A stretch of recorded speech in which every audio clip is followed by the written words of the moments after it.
What's up, everybody? We're back with another one. How's it going, Sharon? It's going pretty well. As predicted in our previous pod, it's going to be a nail-biting end to the season. But at least we're in the conversation, right? Yeah, exactly. I think we call this. We said coming down to Forest, it's going to be close and there's going to be congestion up at the top, and that's where we are. And before we get ahead, though, I need to stop us here. We need to take a minute and we need to congratulate the women's team. What a feat, a domestic treble, man. Sonia Bompasta's first season and she pulled it off. Yeah, she pulled it off and she's making it look easy, and it makes me start to question what Maresca is doing even more. No, but all jokes aside, yeah, congratulations. Fully deserved. I know that, the real target was the Champions League, but you can't really deny that there's still serious improvement year on year at the women's side of the game. And I believe the women's team were invincible in the league season as well. Correct. Yeah, so I mean, this is going to be a legacy team. Bompastos setting the bar very high for the next 2, 3, 4, 5 decades. But you know what? This is the kind of history that we need at the club, and not so much what we're seeing on the men's side. Yeah, for sure. It's the kind of mentality as well, right? It's the Chelsea winning mentality that we were very associated with until like the last 3 years, I want to say. So I'm hoping this is like the kickstart of something. And obviously the women's club is running separately. They've got other big news was Alexis Ohanian's investment, valuing the club at higher than the original 198 million we sold it for. So that's also positive news. And I think it set us up very well for the next season. And I think it's very clear that the women's target for the coming seasons is going to be the Champions League trophy. I think they're going to go all out to get it. Yeah. I think we also have to, well, we don't have to, but out of whatever little respect we have for them, we have to congratulate the Spurs supporters. I don't know if anyone of them would actually listen to this, but maybe it would be like hate listening, I guess. But yeah, I guess I don't know if that game had a deserved winner out of the two teams because it was quite a shocking game.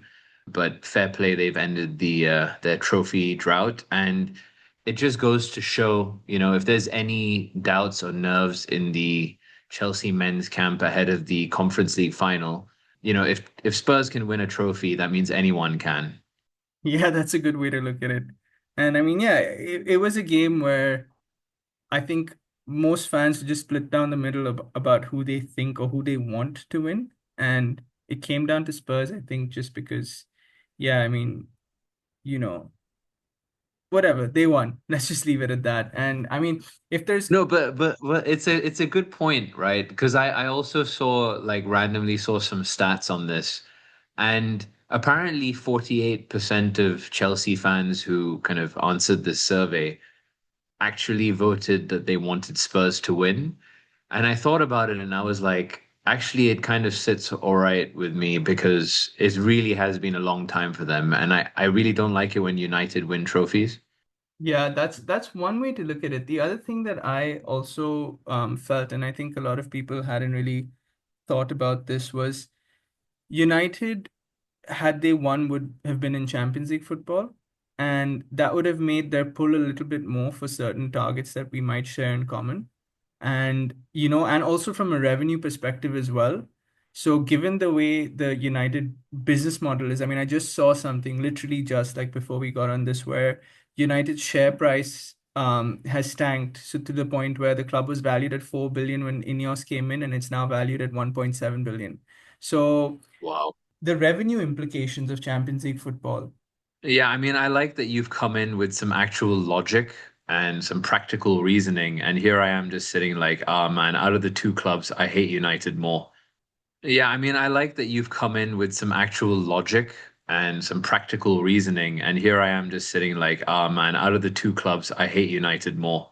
Yeah, I think hate is the primary emotion, but you definitely have to think about these other things. And yeah, and in that respect, fair play to Spurs. It also shows um what can happen when a manager decides to just do what's best for a game and abandon his style. So, contrary to Postecoglou's, every single game he's basically parked the bus because he was like, you have to win. This is one of those games you have to win. It's not like a league where you have to play. You're playing to win.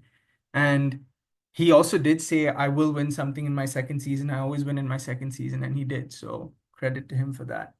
Yeah, man, you gotta. I did love that he made that comment months and months ago, and it's turned out that he was actually spot on, and he's beaten United along the way. So yeah, kudos to them, and who knows, maybe this is what's going to propel Spurs to have an insane season next year. Now that their manager has evolved into Ange 2.0, it remains to be seen. But I think we can cut. We've spent enough time on Spurs for a whole season. I think this is as much time we can allocate them. So yeah, Yes. let's come back into to the Blues and how do you think we have done? I guess since our last pod. Yeah, so when we talked last, we had Liverpool, Newcastle, United, and Forest. And we had said it would be the toughest run in. And sure enough, I think it has been. I think we've done well considering we beat Liverpool. Obviously, Conference League was a walk to the final with beating Joe Garden. And Newcastle, you called it, man. You said we were going to lose. Though I think we were unlucky to not get a draw, if I'm being honest. That second half with 10 men, Maresca made um, some interesting changes that were outside the box, and we almost did get a draw there, and that was unlucky. But then we went on to beat United. So we got what, 6 points there in out of those three. And yeah, we're down to two finals now. It's down to two finals. Forest, we have to beat away if we want to secure UCL. And then we have the actual final versus Betis, man. It's been a good run. I don't know how it's gonna go, but that's what we're here to talk about, right? Yep, that's why we do the pod. So I think coming to the Liverpool game, at the time it seemed like a very shocking result. But essentially it looks like since they've won the title, they're already on the beach. You know what I mean? So I think we'll gladly take the points. And I think we played all right. I think that was Palmer's best game in this sort of run of fixtures since our last pod. So that, that was a good kind of highlight. But yeah, Liverpool was a bit of a gimme in that regard. The Newcastle game, right? I knew we were gonna lose, but the manner of the defeat was was not great in some regards, mainly because of Jackson's red. It just, it's like he comes back from injury and he shows everybody why we're missing him. And then he does something like that, and it was a clear red. Like I have no disputes with the ref. He made the right call. Um, but yeah, I think Jackson doing something like that really it again puts the fans on his kind of on the wrong side of him and his kind of temperament and his overall game, you know. Whereas he had won a lot of people over previously, especially in the first half of the season. I think he's lost a bit of backing because of that red. And in general, right, like the bigger picture for me is temperament in the squad and temperament in younger players. I think in the previous pod, I was even commenting on how I'm surprised we don't have more disciplinary issues compared to where we are today. So I guess I paid for that comment. Um, but like you said, in other ways, we actually played really well. We probably played better with 10, because I think we were thinking about the game less and just trying to execute our game plan as best as possible. And once the expectations were off, we actually saw us create a few more chances. I thought Enzo had a pretty good game in terms of like getting his shots on target and supporting getting forward. And honestly, if Reece James scores that header, I think we're looking at a draw as opposed to losing. because I really don't think we concede that second goal. Yeah. And the reason I say that is then looking at the United game, straight after Newcastle, we held on to that 1-0 lead, overall pretty comfortably for Chelsea because we have a habit of making things extremely easy for the opponents in the last like 15, 20 minutes, especially when we're, in a lead. Um, we tend to throw games away or we tend to look very nervy towards the end, making wrong decisions. But I think credit to Maresca, but also credit to the players. Their game management has improved. At least this is what I'm taking away from Newcastle and Man U. Now, obviously, Newcastle we lost anyway, but we could have ended up losing way more, right? Going down to 10 in the first half. And Newcastle needed a result from that game. So, like you said, there's definitely some upside to these performances, but I just wanted to note that the temperament is an issue, I think. Yeah, I think we've talked about this before. It's been an issue. And on Jackson, I mean, you mentioned he might have lost some backing. I'll tell you something, he's definitely lost some backing when it comes to me because I was quite optimistic, you know this. And obviously he had the injury, he went on this run of like what, 15 games, 13 games, no goals scored. And he came back, he was looking good, he got a couple of goals, but this like this red card to me, um, it just exemplifies a lack of experience and just I don't know, irrationality, stubbornness. It's a key moment. You want to be leading the line. You don't want to be doing things like this. It's just rash. Chipped away a lot of goodwill, man. Like I was in a space where I remember we were talking about potential transfers and I said maybe a striker to come in and augment Jackson's style of play, who's not necessarily knocking him out and starting and relegating him to the bench. That one red card has changed that for me. I would rather have an out and out experienced number nine who can come in, get us 15, 20 goals.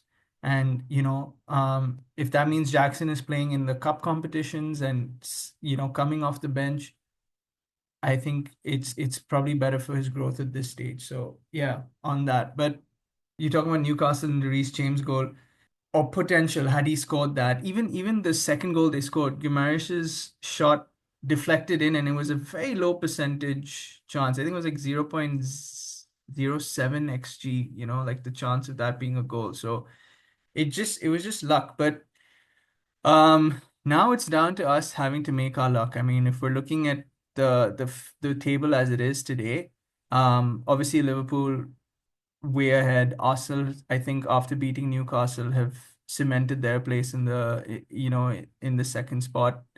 City are in 68, and then we're coming down to Newcastle, Chelsea, Villa, all on 66, and Newcastle are ahead by virtue of goal difference. So Newcastle are plus 22, Chelsea plus 20, Villa plus 9, and then Forest and 65.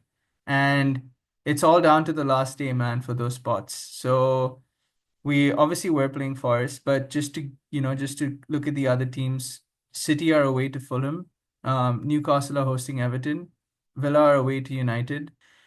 Lots is possible, man. Lots of different outcomes possible with this. But I mean, just off the top of your head, how do you see these games going? Well, I mean, I just want to say in general, I like that none of these games look like gimmies to me. Um, I think the team with the easiest fixture is definitely Newcastle, right? But even then, it's Everton. It's not like a Leicester or Southampton are visiting. City away at Fulham. I'm not sure. I guess Fulham have drifted out of contention for any European spots, but yeah, maybe that'll make it a bit more like let's say it's a bit more of a gimme for City. Um, my concern mainly is there is a way in which Chelsea draw this game and still qualify for Champions League, whereas Forest know that they have to win, right? So for me, when one team has more on the line than the other, the team that needs it more, they show it more and they tend to get what they need, you know? I can't see us starting this game like playing for a draw, but let's say it's 0-0, 1-1, and it's 60 minutes in. Maybe Maresca isn't as proactive with his subs because he's like, okay, you know what? We don't have to chase. It's Forest's prerogative, depending on how other results are going on at the same time. Um, and I think that's where we will see like a fatal error, you know, where some hesitancy or reluctance to actually go for the 3 points may cost us. So that for me is my biggest concern. On the face of it, like let's say you take all of the pressure out of the game, right? I do think Forest are also as good as us on paper. They've had a great season, all things considered, and particularly their defense, I think, is something that counteracts the way we play. Um, they tend to set up with a lot more shadow marking than pressing, which sees them kind of drop deeper into mid and low blocks. And you know that this season that has been our kryptonite, right? So when Forest set up against us, I'll be very surprised to see them pressing our centre backs when they have the ball. I feel like they'll be inviting us up the pitch and opening us up at the back for potential counterattacks. So what I'm saying is, on the face of it, this fixture alone would have been a tricky one. But when you add that additional pressure to the game and we're away from home, and the additional thing of, oh, well, maybe a point will be enough for us, that kind of lack in like need to get the 3 points, I think it's all going to count against us.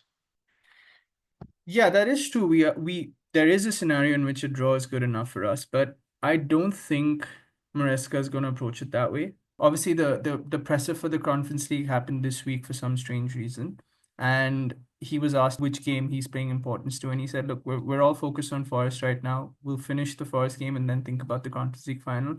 And I think the mentality is that we need to win this. I mean, why leave it to chance? Why leave it to another result? You know what you need to do. Go out there for the win. And I think that's what they're going to do. And when it comes to this game in particular, I mean, look, Forest, as you rightly said, are probably going to just sit back. They've averaged 40% possession this whole season.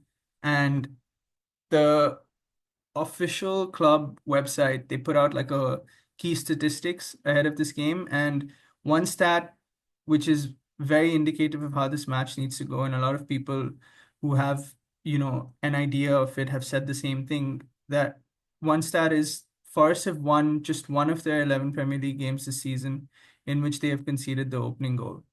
So it's going to come down to who gets that first goal, right? And that's going to be the most important thing for us right now. So we're going to have to start this game right off the bat, very attacking. We're going to have to take advantage of the fact that they're going to give us possession. And I mean, when it comes to how we're going to line up as well, I think obviously we saw George versus United because of the aforementioned Jackson red card. And George, while he tried, I think he was a little bit out of his depth and Sancho wasn't available. I have a feeling it's going to be quite clear that we're going to see Sancho, Neto, Madueke up front, and I feel like it's going to be better for us. We're going to see more attacking impetus, probably some, runs behind the back from the likes of Neto to stretch the play, and we can't afford to give them the chance to go to get that first goal, because if they do, we saw it, they can just shut shop.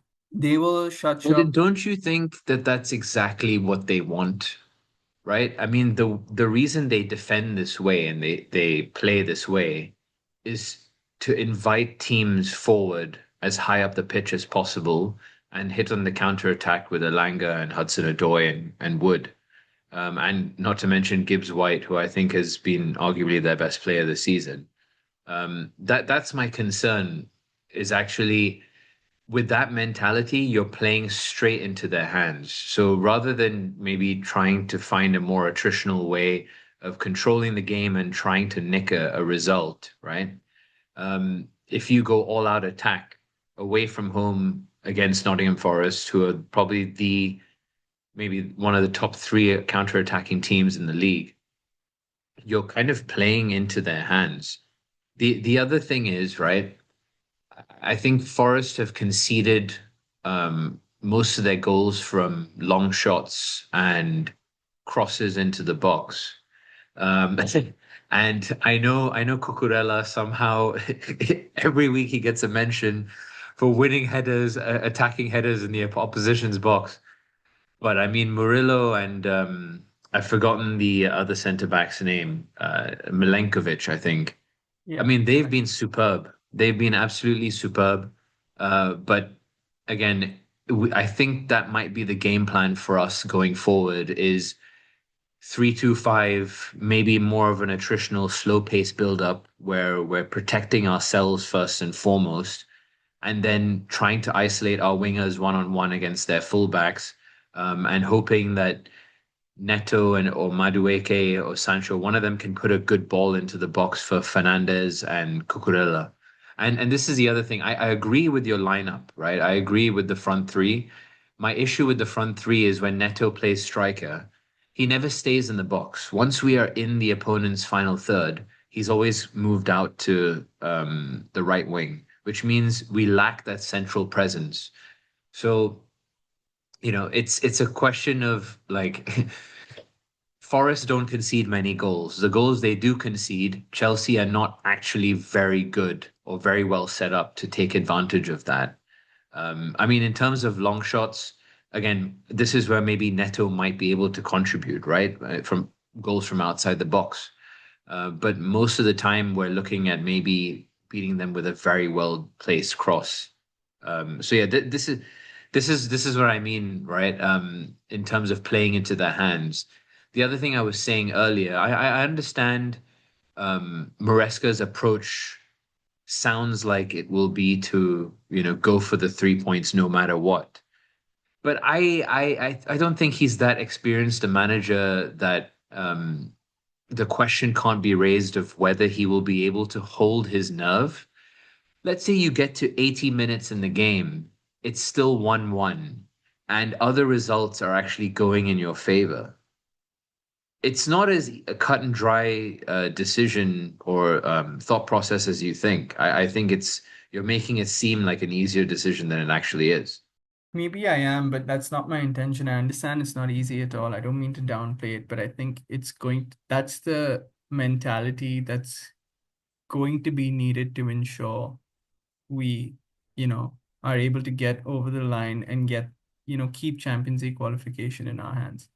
It's that simple. We always knew. I mean, I remember saying 67 points could be enough. And if we get a draw, that is 67, right? And a draw puts it down to Villa losing to, or even drawing United. If Villa are winning, we're in trouble. But if Villa are drawing or even losing, it's fine for us because we're ahead on goal difference. So that's it. 67 points is the bare minimum right now. When I it think I think if I can jump in, I think a good question to ask here would be, okay, Prashant, we've got the fixtures in front of us. Where do you think everyone ends up by the end of this? I was actually going to come to that, right? So if I had to look at the other fixtures, right? So Fulham City, I think City's form has been very, very uncertain, but having lost to Palace, they're gonna want to make a statement and probably beat Fulham. Newcastle Everton, even though, like you said, is probably a Newcastle win. I don't know. I feel like Everton have something in them. When you look at Forest recently at home, they had gone unbeaten between November and April, but then they've lost two of their last three and drawn one, right? And one of those teams to beat them was Everton at Forest. So I wouldn't say Newcastle Everton is such a gimme. It could be a draw as well. United Villa, I think United have more to prove right now, having lost. They're gonna just want to end their season and give their home fans something to celebrate. So I'm hoping they're able to do the job there versus Villa, and that's probably the one that I think I'm most clear that United should win. And Forest Chelsea, I mean, look, you make some good points about us needing to draw, but I think we're going to go out there and get the win. So the other results, regardless, we should be on 69 and we're guaranteed that UCL spot. That's the way I'm looking at it. This is a bit of a dumb question, but does seventh place actually get anything? Seventh place is getting Conference League. Oh, okay. Well, let's say hello to successive Conference League qualifiers, Chelsea. I think that's my that's my approach to this. I don't think you're that surprised. I think City are definitely going to beat Fulham, and they will land up on 71 points and keep third place. Newcastle are going to do a job on Everton. And I really rate Eddie Howe and what he's done there. I really think they do deserve Champions League. I do think they're a better team than us. So yeah, Newcastle and Villa will both win and land up on 69. I think I in the previous pod I predicted we were going to beat Forest, but I'm going to change my mind. And in classic Sharon fashion, I will be predicting that Forest will win. And Prashant, I'm just gonna shout myself out, I guess, even though I guess it's our pod, so I can do that. I don't have to explain it. But I did call a very tight 1-0 win against United. So I feel like I've You got a bit did. of the intuitive buzz around these predictions. So yeah, I think Chelsea land up in seventh on 66 points, with Forest leapfrogging us and Villa leapfrogging us. Um, so we will be back in the Conference League, barring a win in the Conference League final against Betis. I'm sorry. Wow. Wow. Okay. Well, I guess we see how it goes. There is another variable in this that we haven't discussed, but it's the small matter of the official being Anthony Taylor. Um, I know you don't like to badmouth the officials and the FA and all of that, and I'm not going to get into it, but let's just say this is one that could decide the game for us as well. I'll allow you a 2-minute rant on Anthony Taylor if you want, because I mean, the evidence just piles up with this guy. Like I try to approach each game, like each Chelsea game I watch, like with complete nonchalance to the referee's decisions, because I just like to focus on our tactics and our execution of them and the performance of the players. But every time, almost every time Anthony Taylor has refereed our game, it's he makes a decision that is just impossible to ignore. And that for me is a damning indication of his refereeing abilities. So you know what? Just add that into another one of my reasons why I think we're going to lose this game. Yeah, no, I'll give you that one. I still don't think it's as straightforward as we lose, but yeah, I get what you're saying. And then one more thing that could work in our favor is the squad might be a little bit unsettled now. I mean, recent results aside, there's also these rumors of Nuno leaving next season. I don't know if you saw the whole incident where the owner came onto the field and basically just berated him in front of everyone after a game. So I don't think that's in. I think that indicates that there's some they might be a bit unsettled, and I'm hoping that works in our favor. But yeah, Forest, it's gonna come down to it, and look, it could go either way. We've made cases for both things, so let's just. I think we treat it as a final. That's the first of two finals. And then the second one, obviously, 28th May, Real Betis at the Stadion Mialski Stadium, Conference League final. How are you feeling about that? Sounds like someone's done his research. I don't actually know where this game is being played. All I know is we're gonna lose. So get ready for another season in the Conference League, my friend. Yeah, I did a bit of research on Betis, and I feel like I get scared very easily. But maybe I guess that just says more about me than the team. But Betis look hot right now in terms of obviously in terms of their Conference League form, because they did a pretty bang up job of putting Fiorentina out of the competition. And I mean, in the league, in La Liga, they're not looking so great in terms of recent form, I mean. But nevertheless, I think they're sitting like in the top They're 10 at sixth. least. I don't want to. I think okay, great. They're sitting in sixth position, which I think also has them on track for the Conference League again. So, um, I'm looking at them as being very threatening in areas where Chelsea are quite weak. We've spoken about this before, where our defense is an absolute shambles. Forget about games which are finals, just in normal games, which maybe, don't mean as much. We just don't look great defensively, particularly on the flanks, where it's very easy for opponents to create overloads and exploit spaces in behind us. And when you see teams crossing from one wing to the other, or from let's say from one side of the box to the other, there's always a man over for the opponent at the far post. I can see. I mean, Pellegrini. We need to mention Pellegrini's pedigree because he is a top class manager, and what he's achieving with this Betis team, it should not be underestimated. And some of the names I'm going to throw out there, like Isco, obviously Anthony as well. He's having a great second half of the season. Um, They've also got Giovanni Lo Celso. What they've got is very good wingers, very good creative players, and very good ball carriers. Now, these are the archetypal players that Chelsea tend to struggle against this season. Again, because of the spaces we give opposition players due to the way we play.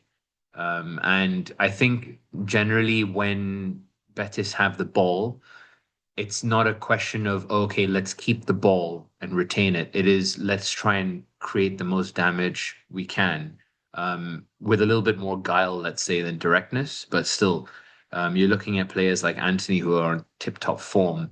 I can see them creating a lot of damage on the flanks against us. Yeah, I mean, you make some good points, right? So obviously Pellegrini, yes, first thing to mention, we know him from City and West Ham, and Maresca also knows him very closely, right? Maresca coached with him at West Ham, and he's basically come out saying he's almost like a father figure to me. He's the same age as my father, and I spoke to him before taking the Chelsea job. I speak to him regularly, so that's the first thing, right? They know each other really well. Betis are currently in sixth. They're in the Europa League spot, in fact, not the Conference League spot, and they've consistently been around, sixth, fifth, sixth, seventh. That's been where they fluctuate in the last 5 seasons. Um, but what you're saying about the flanks and everything, while that's true, right? They do typically line up in a 4-2-3-1. They love to attack, but another stat that works in our favor is that they've had no clean sheets in the last 10. So they're the kind of their setup is attack, and they play very open. And that could play into our hands because we've seen what we do when a team presses us, right? When we have space to get in behind, when it's an open game, more often than not, we're creating more chances and we're getting more favorable results, right? So I think it's going to be a close one. It is their first European final, so they do have um, a lot more on the line in terms of wanting to win this. But of course, we have the added motivation to be the first team to win a European treble, right? Conference League, Europa League, and um, Champions League, of course. But then again, La Liga has given them an extra 48 hours by moving their game up. Now, whether you want to say that's excuses, but Maresca's already been like, dude, that's not cool. Like, they should be doing something about it. Like, it's not fair for a team to get an extra 48 hours. So they're playing Friday versus Valencia, and we're obviously playing Sunday. So I don't know. Like when I just look at it, obviously I've not watched Betis play. I didn't watch their Conference League games either. I know they beat Fiorentina 4-3 on aggregate. So again, 4-3 means they are conceding goals. They're there for the taking, right? So I think it's going to be an open game. I think Cucurella is going to have a job on his hands dealing with Anthony on the right, and I think we need to win this. It's going to be the first trophy of the Clear Lake era, and I think we have to get it. Yeah, we have to get it, but it doesn't mean we will. So, I mean, I think my question here is, are you saying that this is going to be a right old ding dong basketball game that Maresca has been trying to kind of kind of help us avoid in the second half of the season? Or do you expect a different setup from Betis? Because I'm not really, I don't think they're going to press us very high up the pitch. I don't think that is a constant game plan from their side. Well, from what I saw against Fiorentina, they were very happy to default back to a mid to low block. And I guess, do something similar to what Forest will probably do to us on the weekend, which is hit on the counter attack, especially if they're not, in any hurry to chase a result. I think it's going to be a game that requires very cool, calm heads. And this is another area where I'm referring to what I said earlier in the pod. The temperament in our squad is under question right now. Um, another key question I have for you is, does Jackson start this game? I think Jackson starts just because we're gonna need that focal point. If anything, United showed us we need to have that focal point. We need that attacker. And even before the Newcastle game when he was playing, we looked definitely more threatening having him on the pitch. So I think he starts. It's not ideal that he's going to have gone 2 weeks without like regular game time, but I think he starts. We do know Jorgensen's going to start in goal. Maresca's already confirmed, so I think that's good. I mean, I think Jorgensen. I somehow feel more reassured when he's playing, but I don't know. You ever the pessimist, right? Yes, I do like to. This is like my bi-weekly or monthly scheduled session where I bring your vibe down. I do enjoy it. Just to add, right? I'm looking at the experience in our squad versus the experience in theirs. So in terms of manager, Pellegrini knows it all, man. Like at this level of the game, he's definitely not going to feel as pressurized as Maresca. Maresca, for the most part, seems like he can handle a fair amount of pressure. His disciplinary stuff on the sidelines is not terrible at all. So I think he keeps himself in check. But it's another thing to be in a European final and make the right decisions at the right time. And I'm just looking at the way Betis set up against Fiorentina. You're talking about players like Isco, Lo Celso. I mean, Isco, I think, is a multiple Champions League winner.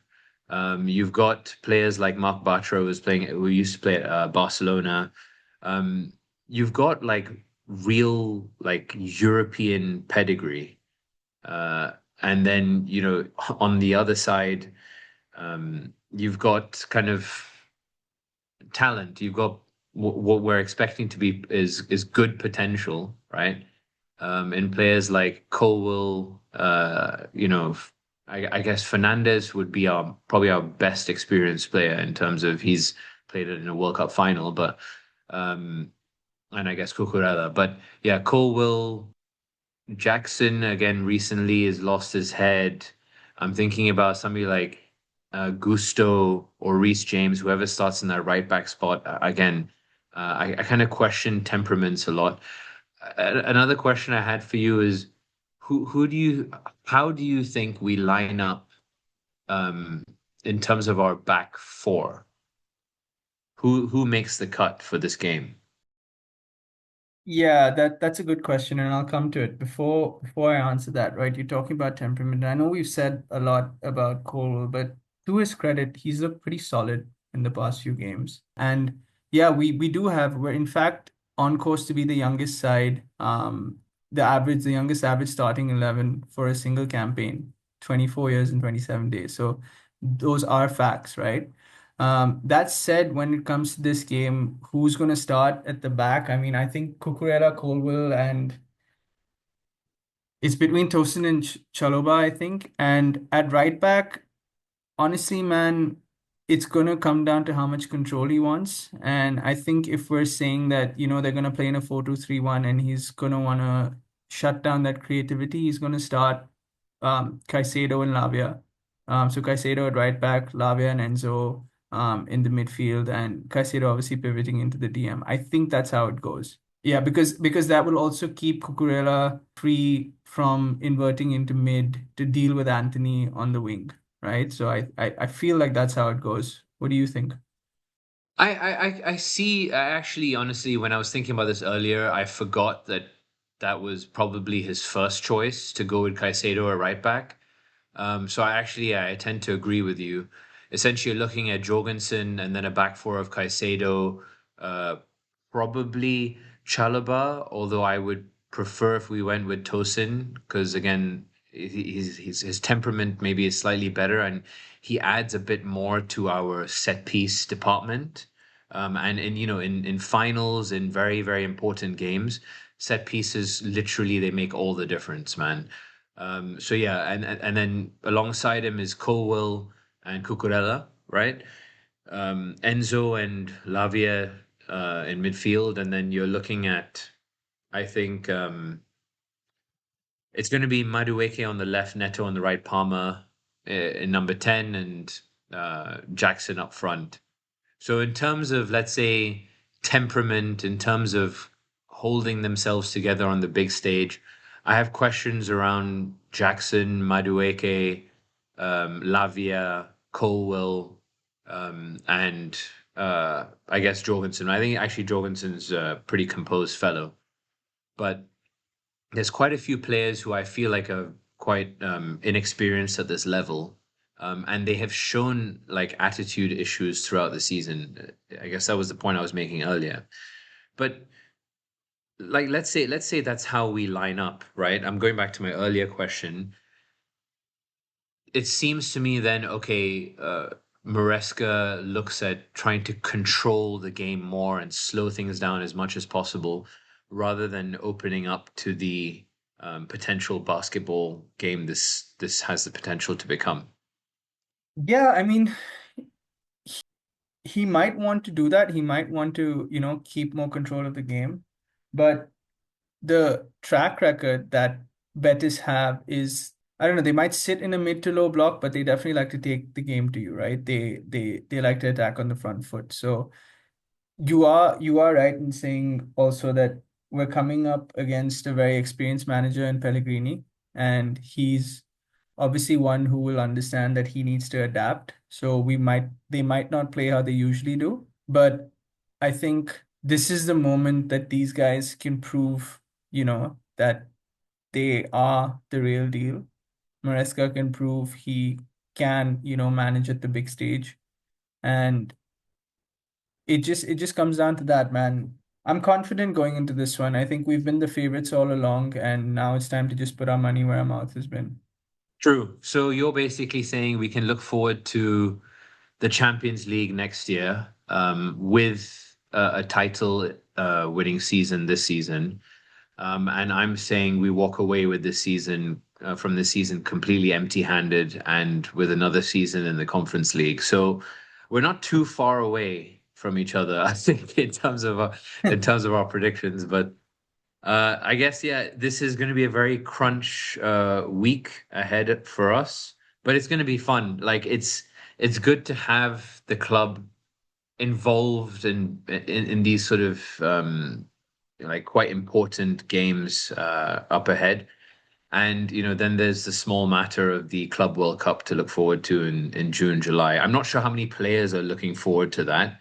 I think Boli at the recent Qatar Economic Forum even raised the issue of players, playing way too many games. Hmm. And for an owner to bring this up is it's not necessarily the standard. It's not necessarily common.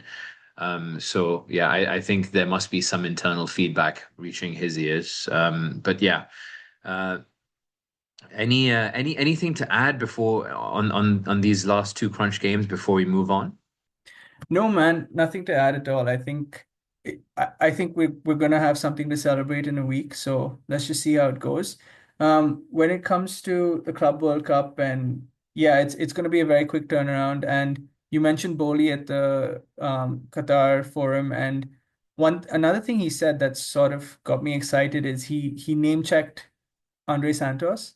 And I think we're definitely going to see him involved in the Club World Cup. And hopefully, these guys don't go and do something stupid from a business perspective and, look for bids for that guy. And yeah, I mean, it's going to be a quick turnaround. There is a mini sort of There's a 1 week transfer window before that starts, so we could expect some movement there as well. There's been a lot of rumors, of course. I'm sure you've seen.